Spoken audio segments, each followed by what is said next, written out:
Hello and welcome to the program. This is the Money Show reaching you live from Nigeria's capital, Abuja. I am Nancy. Today on the program, we'll be focusing on the market as well as the Nigerian economy.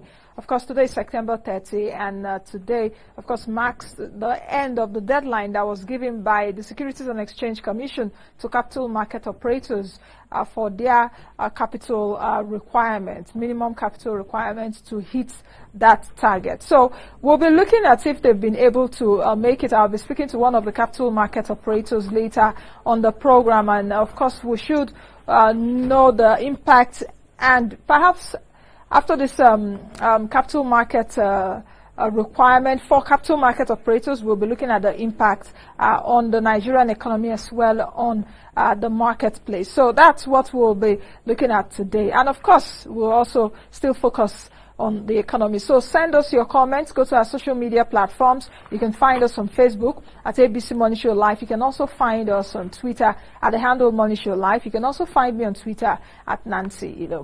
Let's begin with what's on our radar. Of course, I'll take you through the market numbers later. But Nigeria lost, that's yesterday, Nigeria lost one of our finest technocrats and boardroom gurus, boardroom guru Gamali Alonosode, fondly referred to as Mr. Integrity. Some people also call him Mr. Corporate. He died at the age of 82 after a protracted illness. He was a one-time special presidential advisor to former President Shehu Shagari on budget affairs and the director of budget. He was chairman Dunlop Nigeria PLC from 1984 to 2007.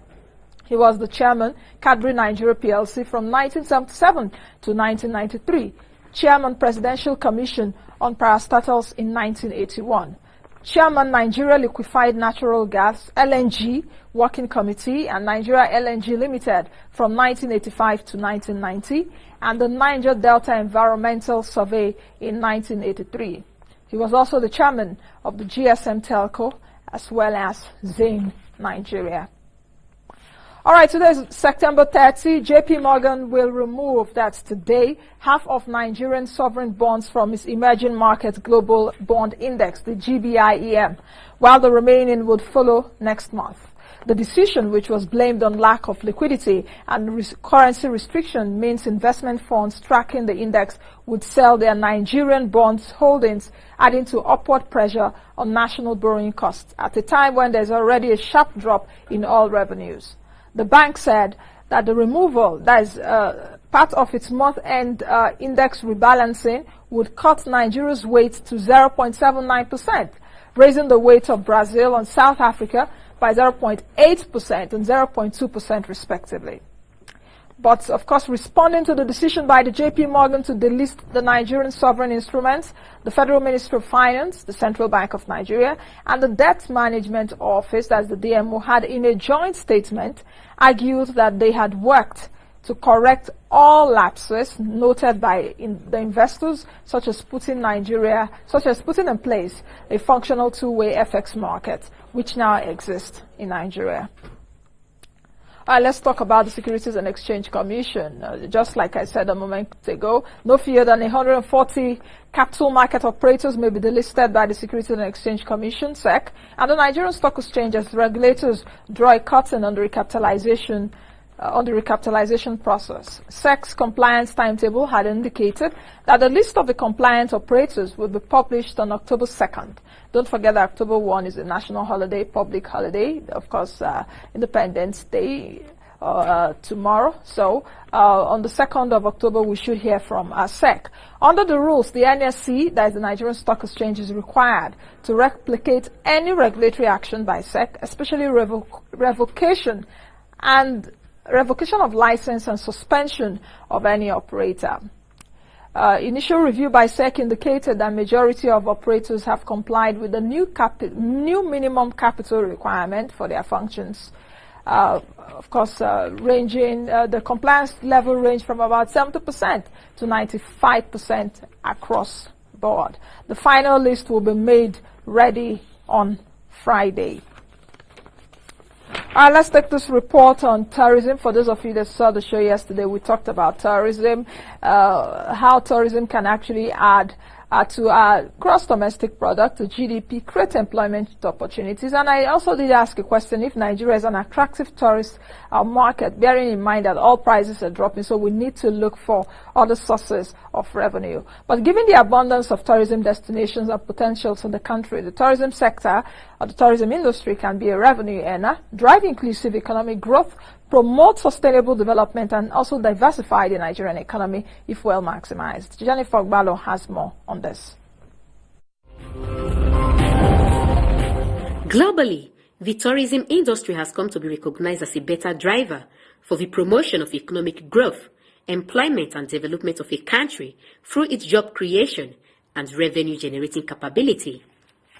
Nigeria, a country that is naturally endowed with scenic beauty and magnificent outdoor, is not left behind in this globally recognized tourism quest. Tourism has in fact become a more vital part of the Nigerian economy with the rapid expansion and growth of the hospitality industry.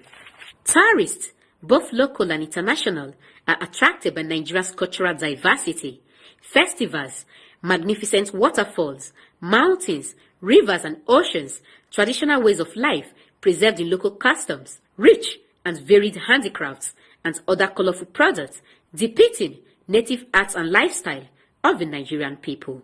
However, despite the conducive tourism investment atmosphere in Nigeria, given the abundance of tourism destinations available, many of these attractions are still largely untapped and even at various raw states. Nigerians hereby call upon the government to develop policies that will contribute to the betterment and long-term growth of the industry so as to enable investors, both local and international, to come and invest in the abundant tourism potentials in the country. Jennifer Ogbalo, reporting from the show. Despite speculations on the Treasury single account policy, all government agencies had been urged to ensure that they fully comply with the directive to, of course, ensure the success of the TSA. Our reporter Phoebe Tukuru gives us an update. No other directive countering the previous instruction to all government agencies to remit all revenues to the Treasury single account with the Central Bank of Nigeria. The Governor, Central Bank of Nigeria, Godwin Emefiele, says that no government ministry, department or agency had been exempted from the recent directive on the Treasury single account policy introduced by the federal government. The TSA is an ongoing exercise because the amount that were amount in CBN as at the 15th of September is less than what it is as at today, the 22nd. The amount keeps growing. Is that as far as I am concerned, I have not seen any memo that exempts any institution from the TSA. So as a result, I'll advise those who think that they've been exempted to please avoid creating confusion because I have not seen any, and for that reason, no organization is exempted, and will appeal to those who are affected by the movement of funds from their bank to the central bank TSA account to please comply. He further explained that the impact of the TSA policy on the economy so far had shown that the amount of funds moved from the commercial banks to the central bank since the policy commenced had been moderate, contrary to reports that it had triggered liquidity squeeze. Phoebe Tukuru, reported for The Money Show. Okechukwu Onyejuwa, the Executive Director, Platinum Mortgage Bank, says that Nigerians should imbibe the habit of savings and also live within their means. He told me this on one of the editions of our show. Take a listen. We need to encourage ourselves as a people to save and save and save. We consume a lot in this country. We consume and consume and consume. We must make conscious effort to plan. First of all, what do I earn? How much comes into my system on a monthly basis? Out of this XYZ that comes into my system, how much of it do I need to spend? Must I spend? What am I spending money on? Am I spending on necessity? Do I spend because I need to spend or I want to spend? What am I spending on? These are the questions we need to ask ourselves You know, and when we begin to find answers to these questions, then we're already conscious of it. We're already planning our finances. Learning another one this morning. What are you spending on? Are you spending because you get this? And you may not necessarily need them, you know. So we must differentiate the need to spend and the want to spend. Nice one. All right, let's quickly take a break, and when we come back, I'll be giving you an update on the markets. Of course, the markets across the world have started trading, except perhaps for Asia that has closed. Then the United States and the New York Stock Exchange will be open later today. That's about 2:30 p.m. local time. But, of course, other markets across the world are trading. We'll be giving you updates on that when we come back from this break. To stay.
Tips to earn extra money, isn't it? We're giving you some business ideas to think about and perhaps start. But, you know, like I always say, before you dabble into anything, have the proper perspective of what you're entering. Don't say because everyone owns a salon, you should own one, or because laundry service seems to be lucrative right now, you should own one, you know, or owning a car wash is lucrative. If you have that idea, fantastic. We are opening it up to you on the show. But understand what you want to go into, so that when you lose money, you don't say, it's the money show that made you lose money. Or some people say, Nancy, you made me lose money. You know, you must understand what you're going into. All right, the Nigerian Stock Exchange on Monday? No, yesterday was Tuesday, isn't it? Yeah. On Tuesday, ended to the upside, 0.20%. The market capitalization ended at around 30,825 points. Market cap at 10.59 trillion now. While the volume of shares traded finished at 707.9 million at a value of 2.51 billion naira in over 3,700 transactions. The gainers for the day included Berger Paints as well as UPL and Transnationwide Express, while the top losers included Caviton PLC as well as May & Baker. Other African markets that we track for you on the program, the Accra Bourse is currently trading downside close to 2%.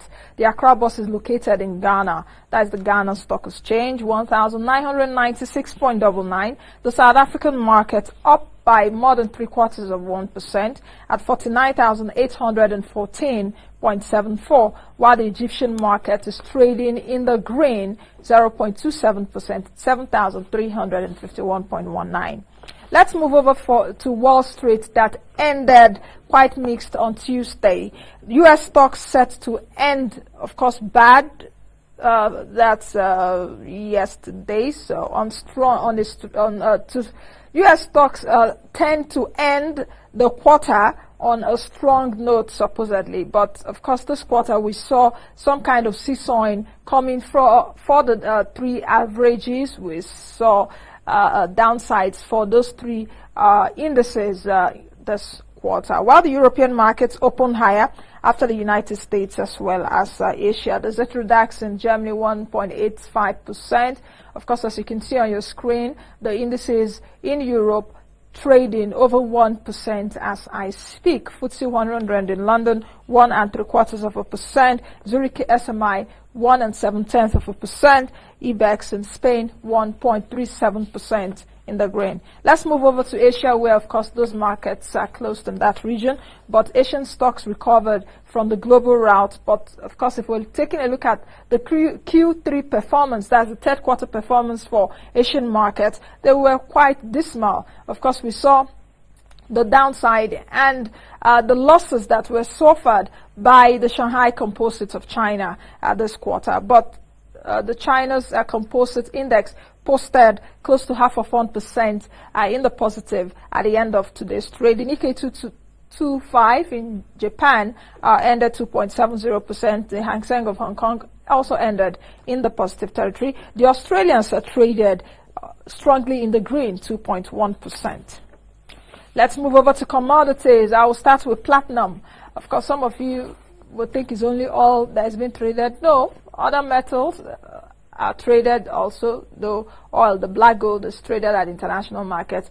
Platinum is traded, silver is traded, gold is traded. You even have agricultural commodities traded, maize, coffee, sugar, cocoa, wheat, which other one? Cows and all that traded at international marketplace. But platinum is pulsing for the worst quarter in 7 years today. Oil is around $48 a barrel on large U.S. crude stockpile build, while gold is trading down 0.2% at $1,124 an ounce. Sugar is doing less than $12. Cocoa, it's on change at $3,182 a metric ton. Coffee at $121.70. Let's take a look at the Naira against three major currencies we track for you: the dollar, the euro, and the pound. At the official window, you'll be getting that for 197. That's for the dollar. For the pound, you're getting for 299. For the euro, you're getting for 220. But at the black market or the informal market, the dollar is going for 224 this morning. Pound 347. Euro 220. Okay, 220. Oh, no, 225. That's it. That's it on the screen. That's the parallel rate, 225 today. Looking at international currencies, the dollar against the euro is doing 1.12. That is $1.12. The dollar against the yen is doing 120. The dollar against the pound is doing 151. The dollar against the Swiss franc at 0.97. All right, those are the numbers. Let's quickly take a break, and when we come back, it will be time for our conversation. We'll be looking at the markets today, of course, in relation to the Nigerian economy. The deadline for capital market operators for their minimum capital requirements, I think at the end of today, closes, according to the Securities and Exchange Commission. What will be the impact at the capital marketplace? We'll be looking at that and other issues around the economy. Send us your comments, send us your views, send us your opinions, questions. Go to our social media platforms. The addresses will be put on the screen within the show. Let's quickly take a moment. We'll be right back.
All right, welcome back.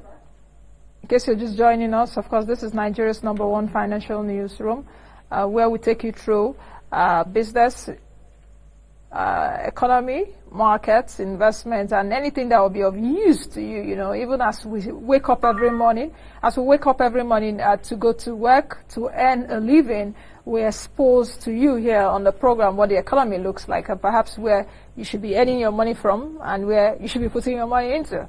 All right, today on the program we'll be looking at we'll be focusing on the markets as well as the Nigerian economy. I was being distracted there. All right, my guest is joining me now, Okwudili Egwu. He's the Vice President at Carry Asset Management. Mr. Egwu, welcome to the program and thank you for joining us today. Nice to have me here. We're just seeing on the scroll bar that the President has sent his list, isn't it? Is that what I'm seeing on the screen? Today, the end of September. So he fulfilled his promise, isn't it? Yes. But we don't know yet the content or those that, with what we're saying. You know, from what this news crew I saw, you know, it was just that the list has been, first batch of the list has been submitted to the Senate, and the Senate has promised to do a thorough job at the screening, that it will no longer be used as usual, where some privileged appointees or nominees will just come and have a bow and go. So now they will be screened and thoroughly assessed on their capability and credibility. No, that's what the Senate has promised. I thought that for those that they say come and have a bow and go, perhaps those that were National Assembly, those that were senators and those that were perhaps House of Rep members. But if you were not privileged to be in the National Assembly, were you told to bow? I think that's their culture. I thought that over there, isn't it? That has been the tradition. Tradition, yeah. But going from what the chairman ad hoc committee on publicity and information, Senator Dino Melaye, he said that will no longer be the So even if you were a senator before and now perhaps you are in the list that the president has appointed you or has nominated you, you won't bow again. You would answer the questions. I think the culture or the practice of bowing and going off was not a good one. It was a disservice to the Nigerians because it didn't give us an opportunity to know the capacity of the nominee, whether he or she was competent for the role to be assigned or thereabout. So I think it's a good development that the Senate will now assess whoever is being nominated on his merits. It's a good development for me. It's a good development, but the thing will be what will be the style of assessing the nominees, the ministerial nominees, so to speak. Do you understand? Because is it just about just coming and we don't know yet if they will be given portfolios with the list. Perhaps the president will say, okay, nominee ABC is being anticipated to go to finance or trade and investment. So the senators will even know what questions to ask, isn't it? Should we move over to that level or do it the same way we've been doing it? Just come and ask you a question on aviation. Perhaps when they finish the screening, the minister will send you to tourism. Anyway, we don't know the content and the nature of the letter that was submitted to the Senate as at now. But some positive development is coming from this new administration. I do recall that El-Rufai is one of the, maybe somewhat a Kishi cabinet member of this administration, even though he's a governor. He has started leading by examples. When he submitted his list of commissioners to the Kaduna State of Assembly, he sent them with assigned portfolios. So we don't know if, given his closeness to the president, whether that same was done here. He would have advised. He would have advised the president to do that. No, but one thing is certain: every ministerial nominee, there's some form of a dossier on him or her. Each of the senators will have his CV, which should be very detailed, which should highlight all his contributions to the Nigerian polity, all his achievements in the past, all his academic qualifications and all that, and that will give the Senate chamber enough data to question that individual. I'm also particular about the style of questioning that will come from the senators. Do you understand? Because we are at a critical time right now that we should be asking the right questions. We should be as thorough as possible. We shouldn't play to the gallery. that when those nominees are being asked questions, I hope that the senators would have even done a lot of research for those that will be interested in asking questions, and not just ask peripheral questions. Okay, if they send you to Ministry of Aviation, what will you do? Excuse me, I think that's a lame question. I'm taking that as an example. If they are going to be asking questions, they should have known what are the challenges of the Aviation Ministry, or perhaps what are the intricacies that are obtainable in the Finance Ministry, for example, and ask targeted questions and see if that person is even abreast of development, what's happening nationally now, and how to confront those challenges. Nancy, I totally agree with you. I just hope that the Red Chamber will be able to gauge the mood of the nation and ask the appropriate questions. They shouldn't play to the gallery, like you said. Are you being economical with your words? I'm not being economical. Okay. I'm not being economical. They shouldn't play to the gallery. As we see, you know... They've told us through the denominario that it's no longer going to be business as usual. As usual, yeah. That every nominee will be assessed, critically assessed. So, on the strength of that statement, I'm hopeful that they will do what is needful. They should gauge the mood of the nation and do just what is right. Do you think this crop of senators are capable of steering the wheel?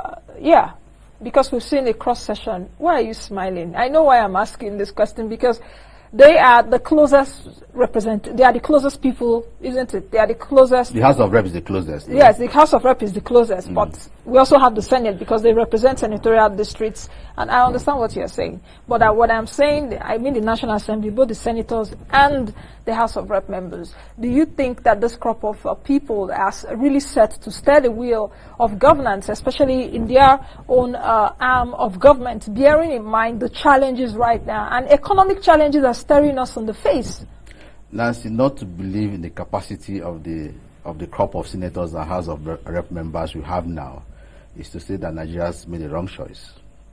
But if you are to say that you no longer believe in democracy, if you are believing with the democratic tenets, we are saying that the people have assessed these people, found them worthy, found them competent. That's why they were elected as senators and members of the Yes, they could be elected. Nigerians could have sent them there and they go do what they like. Isn't it? Yes, you can actually send someone on an errand to buy you milk and he comes back getting you bread. Let's give ourselves the benefit of that. They've been newly elected. The elections was adjudged to be better than what we had previously, and they will have a new party in majority in both houses. So there was somewhat a change in both houses. So we do expect that the people who affected this change, usually are the majority of Nigerians, 17 million Nigerians, really are very discerning. They took their discretion and they chose those who want to represent them. So we should have them, give them a benefit of that they are competent. They sold their programs to the people. They told them what they would do, and that's why they are there now. And they are even there now means that they reflect our character and our behavior as Nigerians, so as a people, isn't it? Yeah, every nation deserves the leaders they get. They get, isn't it? Okay, what more do you expect? Especially, we don't know the content of the list as of now, but I think perhaps as the day unfolds, we'll be able to get more details. But what is the coloration? What do you actually want to see? When you see the list of the names, what are you expecting to what are you anticipating? My wish, my prayers is that we'll have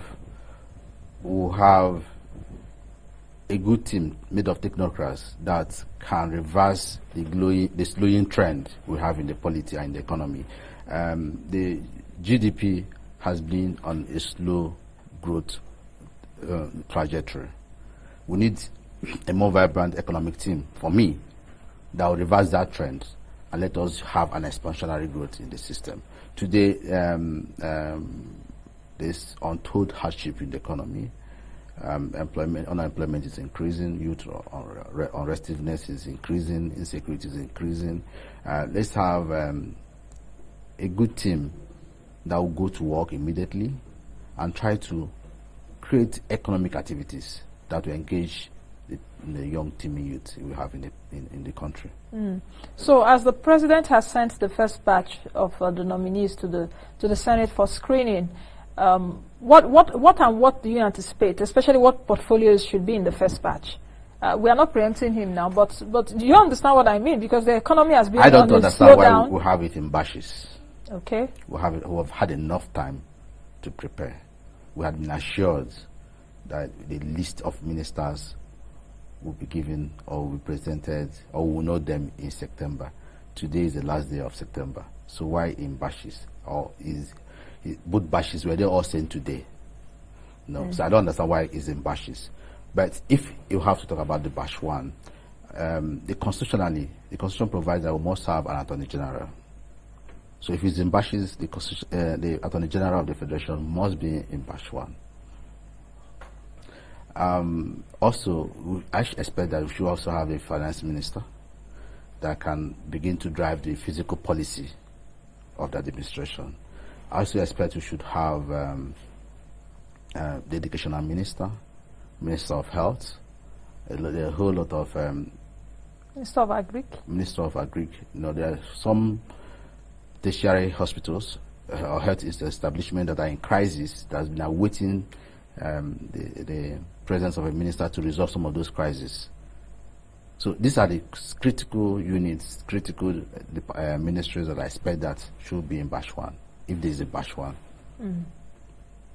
You know, you said something that you expect to see the president or part of the nominees should be a minister of finance, a minister of education, and all of that to steer the fiscal policy side. Yeah. But are you concerned that perhaps when there's a minister of finance, where will the person be drawing his inspiration from?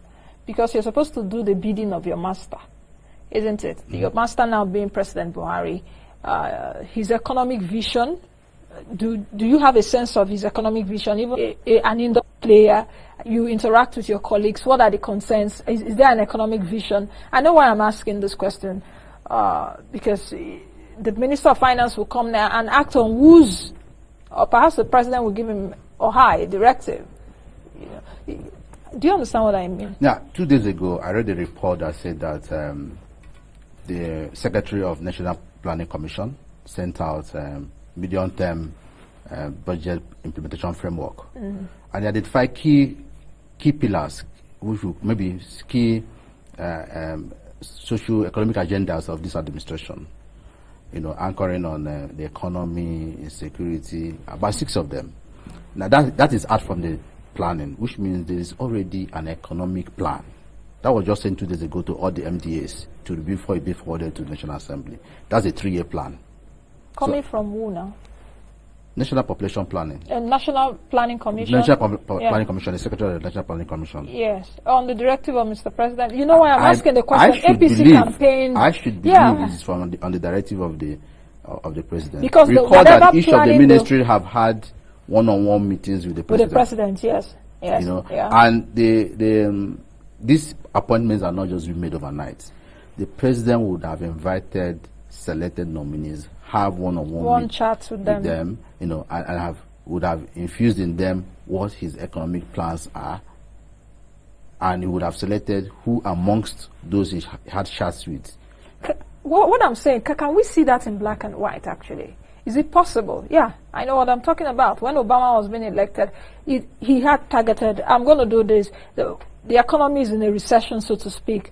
People are losing their jobs. The auto industry is this and that. And he said, within this, I'll do that. Within this, I'll do this. Okay, I'm going to give stimulus. You pay back by this time. You do this.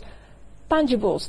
I'm not saying having a chat like we're doing right now. I don't know you understand clearly what I mean. Yeah, but like I said, you would have had chat with the Minister of Finance. So that Nigerians can even actually follow. Finance, you know, and the Minister of Finance will now come after his confirmation and roll out what the implementation plan, what are we doing in the short term? What are we doing in the mid to long term? I think, it's not the President that will come up with this list, no. But I think he has an agenda, and from what has been circulated by the Planning Commission, I think that agenda is anchored on 6 pillars, and there's a plan in place. So it's just in the team to start implementing. Okay. we'll give them the benefit of doubt.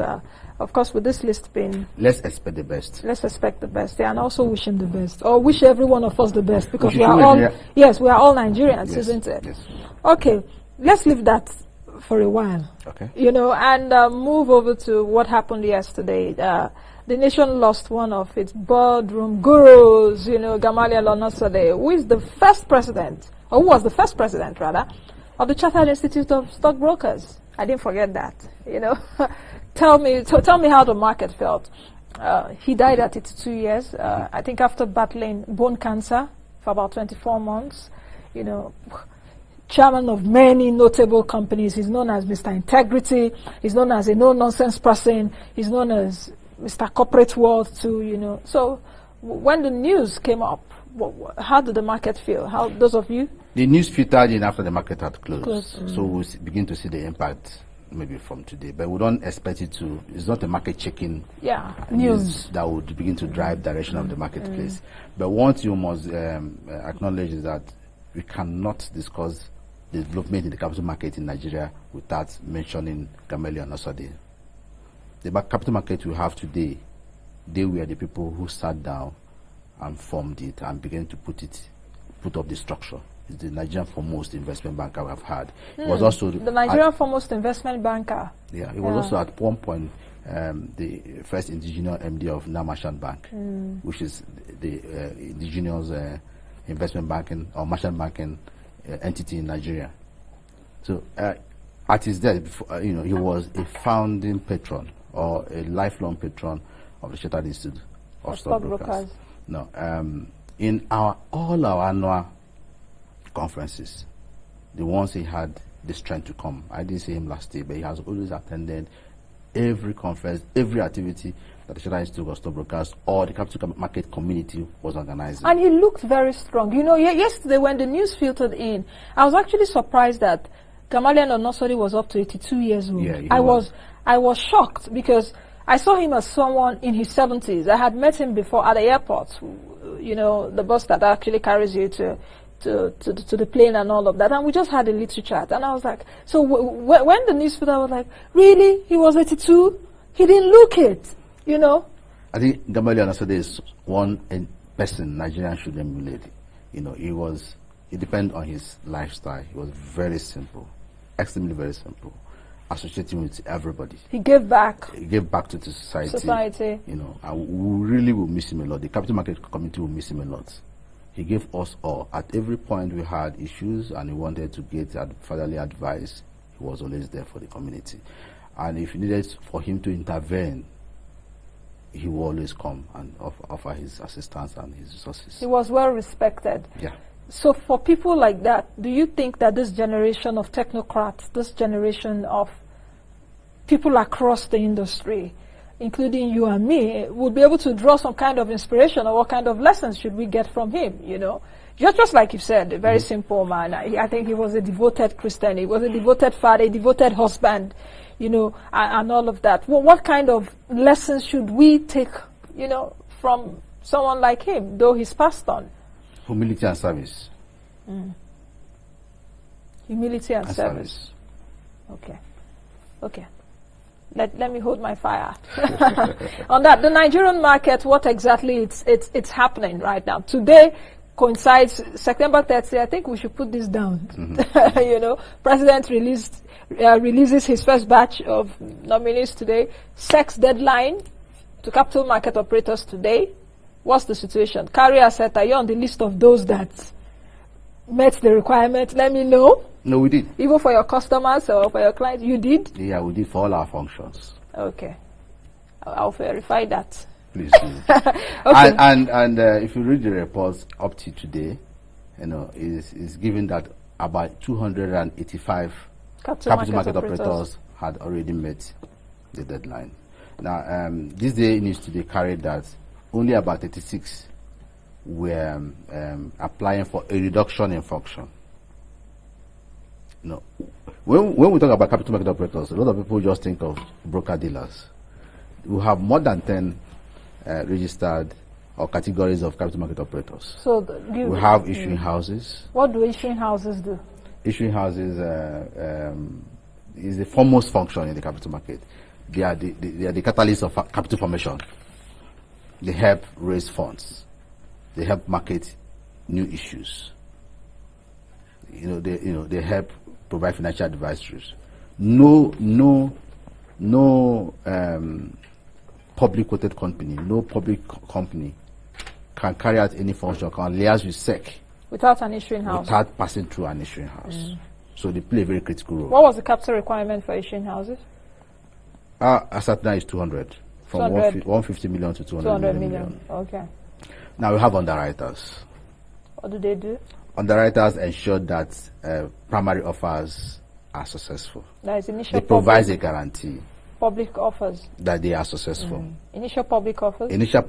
Public offers. Not initial, not public. Yeah, public offers. There's a difference between IPO and public initial offers. Public is just the first time you are coming to the market. Public offers, whether that instrument or stocks. Underwriters. That's their either as firm underwriters or standby underwriters. What's the requirement for that? The requirement now is 150 million. 150 million. Okay. They have registrars. Okay. Who keep record of all members of a particular company. All members of the particular company and their shareholders. They keep records of who is a shareholder, who is a member of any particular company. What is his name? What is his address? What is his signature? What is your shareholding base? What is your shareholding base in that particular company? I hope our viewers are learning from this, because these are business terms that you need to understand. Okay, so that's for registrars, isn't it? They will have the brokers. Now we have stock brokers. You can have a broker dealer in one firm. Now a broker is an agent. Take it like you are estate agent. He has a principal, he has a client. He only earns a commission. So you want the market, the secondary market and the capital market is a specialized market that ordinarily the investors is not allowed to go to the market and buy and sell. It must go through a broker who earns a statutory fee. So the dealer? The dealer buys for himself. The dealer becomes a participant in the market. He's no longer a broker. I'm buying for my own benefit. When I'm a broker, I am not benefiting directly from the transaction. I'm only bringing two parties together and then earning a commission. Collect their money and your commission. Okay. Which is very little. Okay. Now, but when I'm a dealer, I am a counterparty in the transaction. So and what's the capital requirement for that? Yeah, because some people went for broker-dealer license, isn't it? The broker-dealer license is 300 million. 300 million. Okay. Is there any other one we need to know? We have the portfolio managers and the fund managers. Okay. Those are if you have a portfolio manager, fund manager license or function, then you can sponsor a mutual fund. You can carry out even in-house fund management license. Fund management for your clients, fund management functions for your clients. That's because you have the fund management license. So you have, and for you to have a fund managers means you have the wherewithal to take investment decisions based on agreed investment strategy, investment policy document with the clients. What will what will be the impact of this new minimum capital requirement, especially for market operators, the market itself, as well as the economy? Because if I take a look at what happened, the banking consolidation, many years ago, it came and revolutionized everything. Then we had smaller banks that weren't participating, But now our banks have expanded. They're doing more businesses, more on a global scale. So what will be the impact? The impact will not be at earth-shaking like the banking consolidation. Okay. Because of the exposure of the operator in the transaction they are involved in.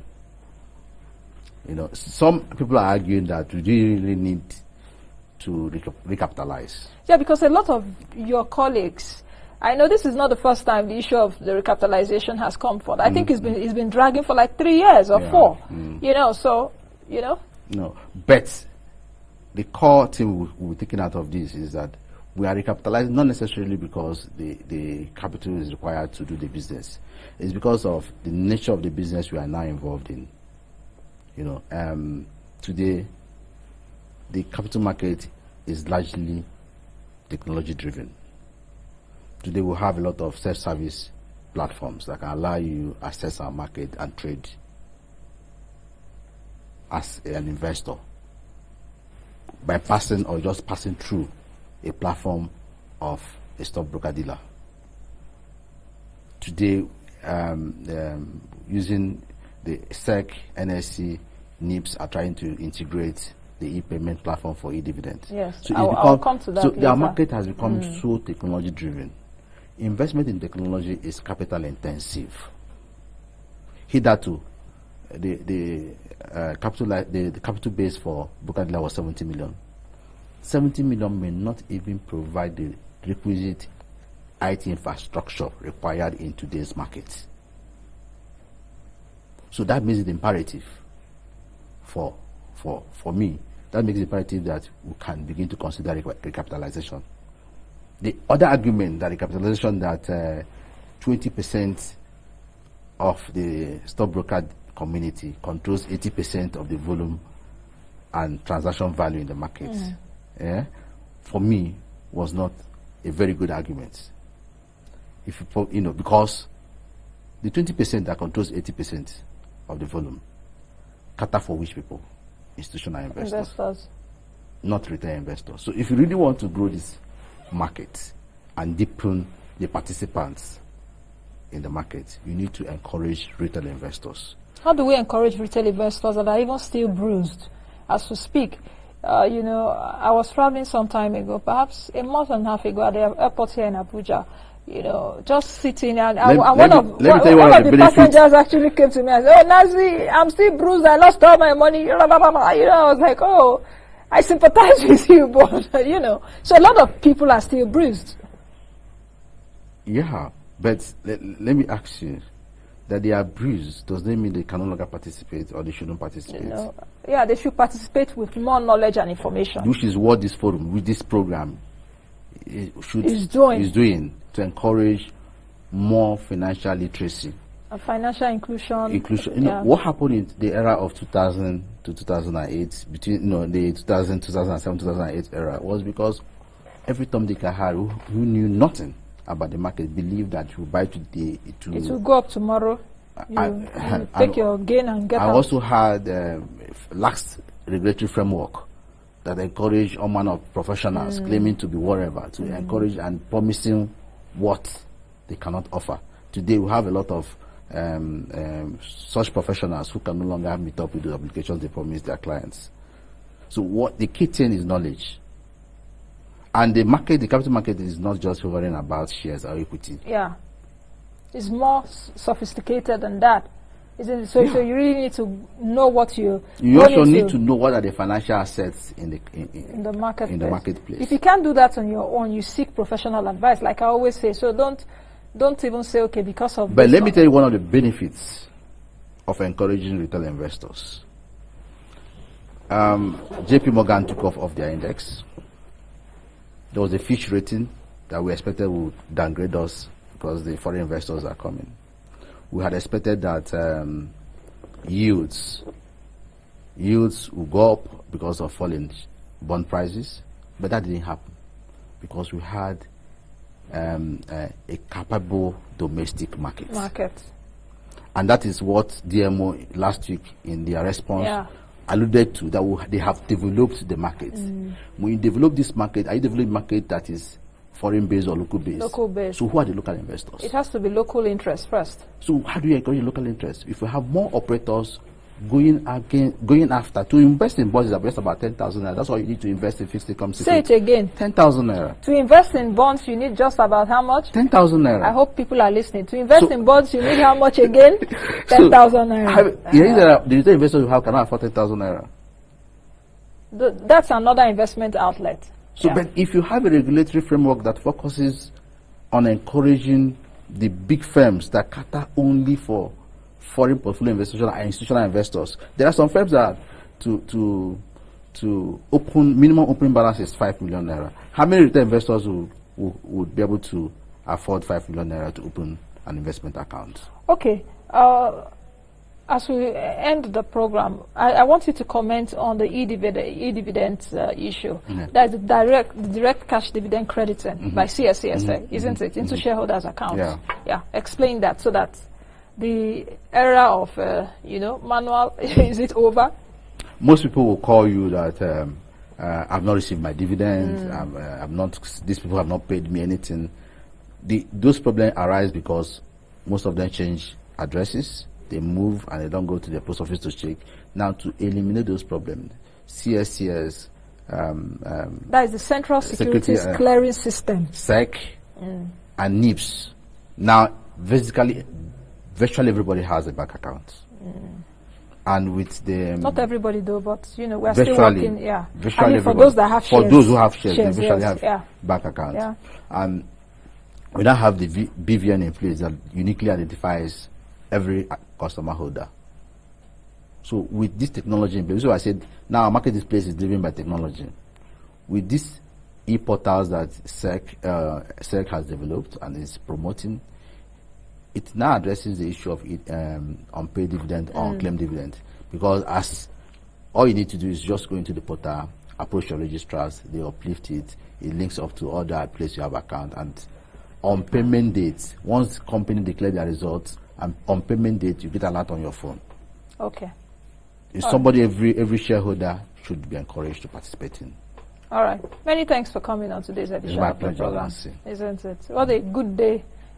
We hope to see the ministerial list later, as it's been unfolded. Thank you very much for coming. And congratulations that your firm was part of those that met the capital requirement. All right, that's the much we can take on today's edition of the program. Thank you for watching. Please join us again tomorrow. Same time we'll be here. I and my team. Be the best you can be. Be the change you want to see. I am Nancy Ilo. And of course, it's a happy Independence Day in advance, isn't it? God bless Nigeria. Bye now. Congratulations for the Yeah.